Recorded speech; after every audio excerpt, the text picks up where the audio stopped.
Hello everyone, and welcome to my next instalment in my classic career mode. Here's the Germany. I did get it right in the last episode. If you did enjoy the last episode, please go check it out if you haven't seen it already. If you haven't seen it already, then the result will kind of be spoiled in this episode because, I think I won. Yeah, I won, didn't I? Even I can't remember. But anyway, moving on to this Grand Prix now. There's the grid for the Grand Prix, and I will now hand over to the grid sequence for the start of the race.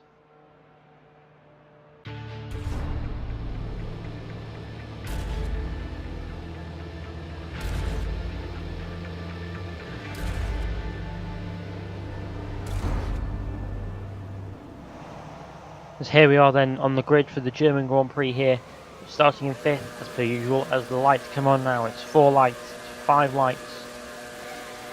The lights out and away we go for the German Grand Prix here. We've got off to an average start. We try and get a jump on Schumacher. Luckily we've not managed to be jumped by anyone else behind us, as Irvine has got a terrible start. We've got to brake just so we don't go into the back of our teammate. As we follow our teammate around, he's gone very wide and we managed to go down the inside of him. Going into this corner, then for some reason the AI stay wide and we go down the inside of Schumacher there, so we're now up into 3rd place and moving on to the end of lap 1 now. We're now trying to go around the outside of Irvine, I think. Yep, down the outside. I'm showing the crofty. Round the outside, slightly cut that corner. Because I cut the corner, I decided to give the place back to him because I didn't really find it fair that I cut the corner to gain an advantage. So anyway, moving on to lap 2 now. Going around the outside of Irvine here in the middle sector. This is a very unorthodox place to go around the outside of someone here. Then it turns to the inside. Now it's a straight drag down to the hairpin. Can we possibly out-drag him down to the hairpin maybe? I mean, we've got the inside line and we get the position for 2nd. And now all we need to do now is catch up to Nigel Mansell. So moving on to lap 5 now. We set the fastest lap at a 1:36.9, so that's a good lap there. As we now mess up turn 1, we've ran wide, we've locked up, ran wide. Oh, we're in the gravel, and that's us having to start all over again. And from out of nowhere, Prost just comes and hits me, and I get a penalty for it. So, I mean, seriously, this game, man. I mean, how is that my fault? I was coming straight back onto the track, like I had no idea he was there, and now I've got a drive-through penalty. So this is going to be fun. As we have Villeneuve and Schumacher going side by side. I was going to go down the inside of one of them, but then Schumacher got in the way of the apex, so didn't really matter anyway because I'm now coming in for my drive-through penalty. So this has been a good start to the Grand Prix. I mean, I don't really think that incident was my fault because it was I was kind of coming back onto the track, like not knowing he was there because he wasn't there when I rejoined. So there wasn't any proximity errors if you go back and check. So I don't really know what happened there. But anyway, coming back out now onto the track in 9th place behind Jody Scheckter. And we now have a lot of work to do to catch up to people. As we now come down to the chicane even on the same lap. And we are now coming into the pit lane for our scheduled pit stop, not our drive-through. Behind Scheckter and behind Schumacher, I think, or Berger, I can't quite see who that is. But we're right behind Scheckter. I mean, we almost overtook him into the pit lane, that's how close we were. But obviously our car goes to the outside because his pit box was before mine, probably, if the game knew that. It should have. But as we now come into our pit stop now, we've got Berger or Schumacher going past us, and we've actually jumped Scheckter. So that's a good pit stop by the Williams guys there. Good job there by the pit crew. As we now come out now in 10th. So, oh no, sorry, it's John Alesi. So, we now come out behind John Alesi. We are now on lap 8 now. And we are now trying to go down the inside of him into the hairpin maybe. Yes, we dive it down the inside. He leaves us room, thankfully. And that's us into 9th place. And now with a huge gap to the cars ahead. As people come into the pit lane now, who's another fastest lap to Grand Prix. 1:36.1, as we're now going to go down the inside of Coulthard. Maybe we've got a good run on him. Gone down the inside and we clipped the apex and we've got that move done for 5th place. So there we go there. And we now have people coming out of the pit lane. I think are there people coming out of the pit lane? I don't know. I know we're just setting the fastest lap. Sorry.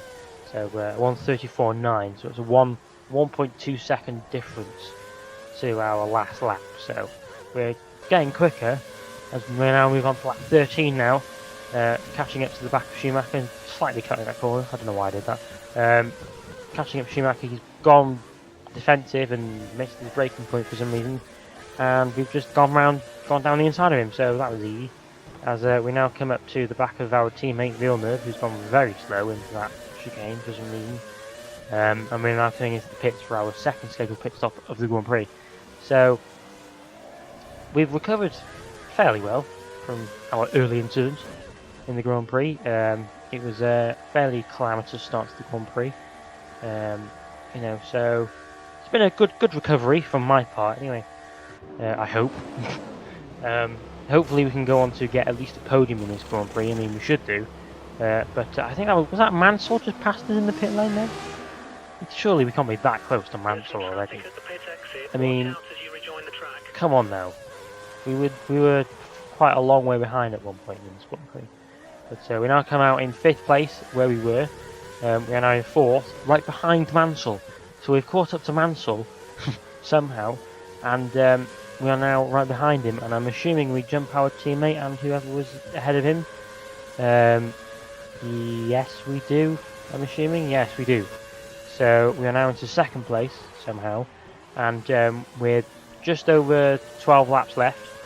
Cutting off lap 20 now. We're now going to go down, try and go for a move on Mansell here. He's gone defensive. We basically push him through the chicane.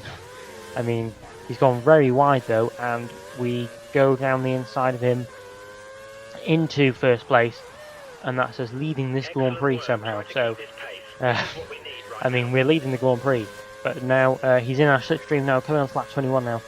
Will we be able to keep this lead? No, he's gone down to our inside, and we've lost the lead. So, and we're going to try and get it back maybe? No. We've got Irvine right behind us as well, so this is a four-way battle even for first. So, as Irvine has a look down the inside, along with, as I have hiccups, along with our teammate as well. As Irvine looks down the inside, we leave him room on the inside, and we just about get that position back, because I think he ran wide. So, some good racing here at the German Grand Prix at the moment. So we now come in for our 3rd pit stop of the Grand Prix, I think this is. Or 3rd and last pit stop of the Grand Prix, sorry. So, this has been a fairly action-packed Grand Prix. I hope you enjoyed this, because I really wasn't expecting this much action from this Grand Prix, considering it's classic cars. And, they don't really, there isn't really much action, as you probably tell from the series so far. As I probably dominated most of the Grand Prix and then accidentally get disqualified from the Monaco Grand Prix, that's the one. We get held there in our pit box, so that wasn't very good there, as we lost time to Mansell. So that's not very good. We now come out in 4th. We're still behind Mansell, so we're still an effective 2nd, I think. So, we're going quite well. So as we now cut on to lap 25 now, we're now right behind Nigel Mansell. We're not right behind him, but we are setting a new fastest lap, so we're going after him here at 1:34.4, so we're doing quite well here. And we now cut on to lap 26, the end of lap 26. We've now caught up to the back of Nigel Mansell. We are now in the slipstream here, in Rich Mix. Going to go for a move first, and we're going to go down the outside. I've done it again, down the outside, or around the outside, and we're now into 1st place. So we've now got 1st for this Grand Prix, and that should be. We should go on to win from now on, because we're just setting fastest laps after fastest laps, so we should go on to win. As the clip hasn't cut yet, as we go across the line set at 1:32.9. So, as I was talking about fastest laps, we go further 1.5 seconds faster than our original lap. But as we come around the final corner now to somehow recover to win the German Grand Prix, I don't know how.